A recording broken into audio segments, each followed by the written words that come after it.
It's not clean, it's not perfect, but this is my 2018 Nissan Frontier. And in the next few minutes, I am going to show you how I have it set up on the inside and outside for filming ultramarathons.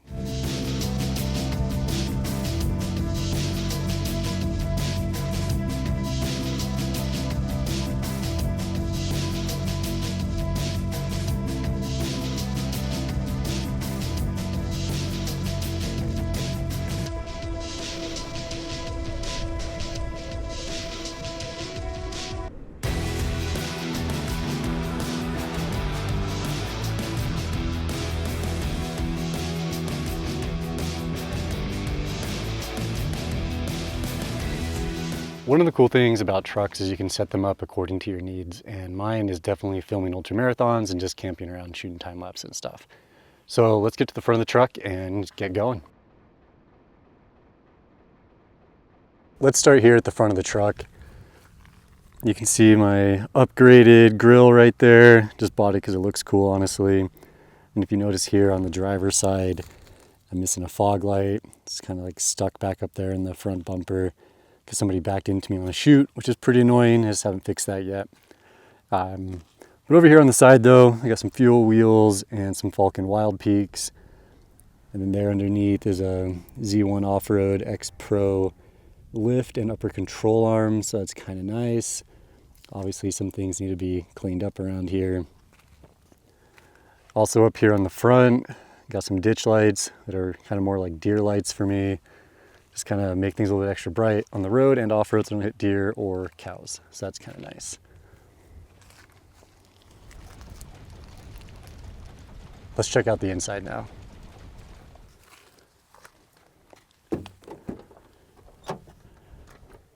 So up here, got a scan gauge just to kind of monitor vital signs of the engine and the truck. Other things down in here. It's a bit messy right now. I have the Peak Design phone mount. It's magnetic, which is really cool. So kind of clips in with their case. So works really well for me. It's easy. It's never fallen off driving off-road. I don't do anything gnarly, so it works well. To turn my lights on, I got the aux beam 8-gang panel here. So currently just have the ditch lights and the Raptor lights wired up. I have an inverter that I use sometimes, not so much anymore, but it's just kind of perma-mounted there. All right, let's go to the back seat, which I'm actually really excited about. So here in the back, see we have the Bluetti solar battery bank, solar generator, whatever you want to call it. Charging my Devos light. I'll show you how I use that in a second. But that Bluetti is hooked up to, hold on, let me pull this filter off. Hooked up to a DC to DC charger. I need to shorten those cables up. But so that charges the solar generator directly from the alternator, which is really cool. It charges at like 500 watts, which is really nice just to keep things charged up while I'm out filming or just on the go doing whatever. But you can see, I'll pull this off again, I don't have back seats, so I built a kind of rear seat delete, which is just this platform that, I don't know, sits flat here in the back and has this rubber mat on it.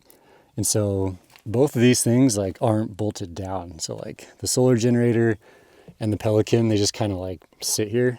And honestly, they don't really ever move around, which is pretty cool.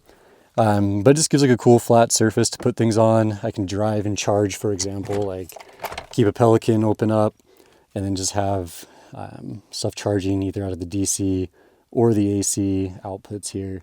So it's just really convenient when I'm out shooting, driving around, keep the drone, other cameras and stuff all charged up and ready to go. And then underneath too, I guess I can jump around to the passenger side. Here on the passenger side, there's a little bit of extra space underneath. So let's have some like basic tools, whatever flat repair stuff. There's a jump starter in here, that sort of thing. So there's a little bit of extra space. The other side doesn't have the space because there's bass system or some stereo crap down there that came with the truck. But yeah, super easy, nice convenient way to carry Pelican cases. And I might put some D-rings here and here just to really like strap things down to keep it a little more secure, and also potentially help with theft, just because it's one more little deterrent to stop people from grabbing things through the windows. So anyways, let's get going to the back.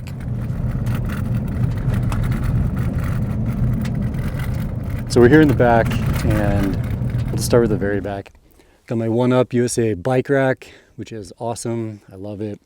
Holds my gravel bike, and I'm gonna go riding after this, which is why I have my bike. But here on the tailgate, bought this Billy Bars kind of like rubbery mat thing with cup holders. And it's actually one of the most favorite things I have, just because it makes sitting on the tailgate just nice and comfy, holds things well, like this camera filter, they don't really move around that much. And then also you can just sit here on the tailgate and not have like, you know, like the rib tailgates that just kind of are annoying and plastic. It's a lot more comfortable. And also there's cup holders here, which is nice. You're just hanging out on the tailgate, you don't spill drinks and stuff. I guess I'll just set that camera filter here so I don't lose it. So I have the bed rug, which is also one of these things I don't think people ever really think about, but it just makes getting in and out of your truck really easy and convenient. These drawers from Overland Vehicle Systems, which are just awesome. Just have the DJI like mic pack in there right now, but you can put anything you want in here. Like I have a bunch of tools in this one, some of my bike stuff as well. But it's really convenient, good way to keep things secure, because I can lock these, lock them here. I can also lock the tailgate and lock the camper, which I'll talk about in a second. So it keeps valuables kind of like out of the way and super secure. And for water, just kind of set these blue water jugs on top of the shelves, or the drawers I should say, which is really nice. And they have these little O-ring type things here. So just makes it easy. It's like, I don't know, I always have to be moving the water around. So just these are kind of quick disconnect, not really ratchet straps, but whatever these things are, they're just easier than ratchet straps. They don't get all tangled up. And then just kind of move the water wherever I want when I need to. And here's my diesel heater, and it's the LF Bros Plateau, whatever, Pro version. Works really well. It's super nice and convenient. I need to trim that hose up. It's a 10-footer, so it's a bit long, but works really well. Keeps things hot back here. And yeah, so over here, I built a battery bank system. So it's hooked up to a 200-watt solar panel on the roof of the truck, or on the camper, I should say. And really I just did this because I was just trying new things, learning how to build. And so it's not perfect. I have the Victron controller up here, a little circuit breaker panel up here, a little bit dusty. And over here, there's a 100-watt PD USB-C out. There's a little monitor for the battery levels right there. A 12-volt socket, which I really hate, but I just figured I'd put it in just in case I need it. Then the switch right here just turns on all of these. So if I flip that switch, it turns on the Starlink Mini, which is mounted up top. So it's really nice. I'm out shooting. I can just do kind of like day of edits and uploads, or even just download maps and things that I need in the moment. So inside this Pelican case right here, there's a 100 amp hour battery. And so that stuff is all just charged. Cables are kind of a mess, and I need to fix that CO detector, or the carbon monoxide detector. This is a cool battery system though. You can monitor it via the app. You can tell it's on, little blue lights blinking. And yeah, but basically it just powers the fridge and the Starlink. And I do want to build a 200 amp hour one with an inverter and stuff on it, because this is DC only, but sometimes you need AC power. My fridge is actually back here. See if I can move this little pad. So usually I just slide that fridge under that bench that I built, which is kind of fun. But it just sits under there, it's kind of out of the way. But I actually hardwired the fridge into this, so it's just always on unless I unplug it. And the reason I did that is because these 12-volt sockets, they just aren't very good. Like, fridge comes loose, like the coil or the little connector rattles out or whatever when you're on dirt roads, and then your fridge is off, and it's just really annoying. But since it is hardwired into here, it's just always on, it doesn't turn off, which is really great. And I don't really think about it, especially when it's sunny, which is almost all the time where I live. The little bench back there I built just because I was trying to learn how to build stuff. It's a super basic bench, but it was fun. Got the Hess mattress pad and everything, so we'll talk about the camper here in a second. But here on the side is my diesel heater port. I still need to kind of clean up where that insulation is and everything, along with this carpet material. It lines the inside, so there's that pink foam board insulation in here, and then the carpet panels on the side to kind of like clean up a bit. It's not perfect, probably will redo it at some point in the future, but for now it gets the job done. But that heater port, so I just open this guy up, then there's a hole right there, right? But that's where that silicone hose fits into, and then I just leave the diesel heater on the ground and it's got hot air all the time, which is really nice. When it's cold out or when we're in Colorado and stuff for like Hard Rock or something, it's really convenient. So the camper is from Overland Campers in Flagstaff, and it's just pretty basic kind of cab over pop top camper. So when it's fully deployed, I can stand up in it, which is really nice because having a short 5-bed truck, you can't really sleep in it unless you lift it up. So you can pop the top up, which is just super cool. Gives you a lot of room, especially when it's like raining or cold or something. You just kind of hang out inside, which is really nice. I've gone through a few campers over the years, and this is definitely my favorite so far. I started off with like a traditional like Lear camper, which was fine. It's just really small. Then I had a Radica Moonlander, which was really cool. I had a Bel Air camper. It was like a cab over, but it was made out of wood and really heavy. Then I had a slide in for a moment, was testing that out, and it was great. It's just very heavy for such a small truck, especially this old Nissan Frontier. It's not super powerful. But this Overland camper, you can see the material is just, I think it's aluminum. It's pretty thin, so it's also lightweight. So I think the camper itself weighs 250 pounds, which is basically nothing. And then the bed, you can pull out whatever that piece is called. I don't know, the bed panel. Comes out over here, so you can fit like a full-size bed inside, which is really nice.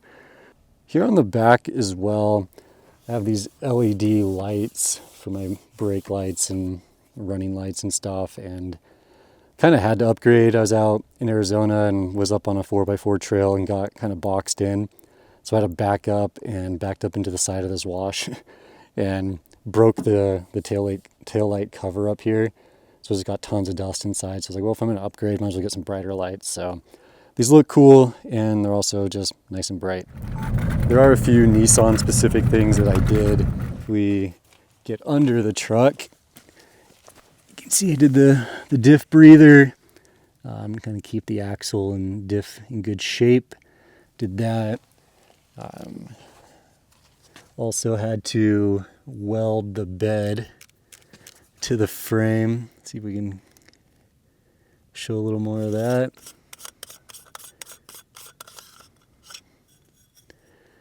There's an issue with basically all Frontiers where this front passenger side of the bed just shears off from the frame.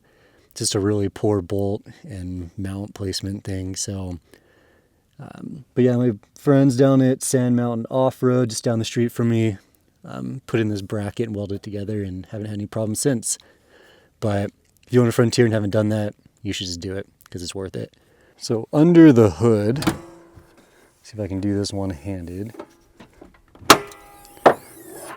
So also with Nissans, that heater core inlet is just plastic and crap. So I bought the metal one from Z1 Offroad, and yeah, when I pulled mine off, it actually broke kind of apart in my hands. So having that metal one on there will be really nice. I still need to fix the other one as well and put the metal tubing on it, but haven't had any leaks or anything, so pretty happy about that. Also here in the hood, I have these Z1 Offroad struts here for the hood, which is really nice. I have one over there too. That way you don't have the long hood stick thing, which is super annoying and flimsy. So these are pretty sweet. Makes working on the truck a little bit easier. It's a bit dirty under the hood, but it is what it is. So these Devos lights are just super cool as well. and this has a suction cup mount. So let's see if I can do this one-handed. Probably not. But so I just can stick it to the side of the camper, just pressurize that mount there. There we go. So nice and easy. It's just nice, has a little bit of camp light. Flip it on. So obviously during the day it's not super bright, but kind of flip through the colors there, change the whatever, all that stuff. So it's super nice. I'm just hanging out at camp. It's also Bluetooth controlled, so I can just control it from my phone. Sometimes I'll hook up the motion sensor, so it just kind of pops on when I get up to go to the bathroom or something. Currently, since I don't have the headliner in my camper, at night I'll just mount this on top of the roof as like my, I don't know, my truck lighting, camper lighting, and it works really well. So pretty sweet little lights. Use them a bunch on the Colorado Trail and crewing at various races and stuff over the years, and they're pretty incredible. So good lights there. So that is basically my 2018 Nissan Frontier Pro-4X and how I have it set up for ultra running. And it's by no means perfect, but it's definitely getting the job done for now. Although there's a few things I need to do, like I need to work on the rear suspension, get some new leaf springs, and obviously fix a few minor things like the bumper up front and just other like little random small things. But I am curious on what you would do to set up my truck differently, as far as filming ultras or even just general camping and things like that. So comment below what you think I should do, and then watch the next video about gear I use for ultra running filming.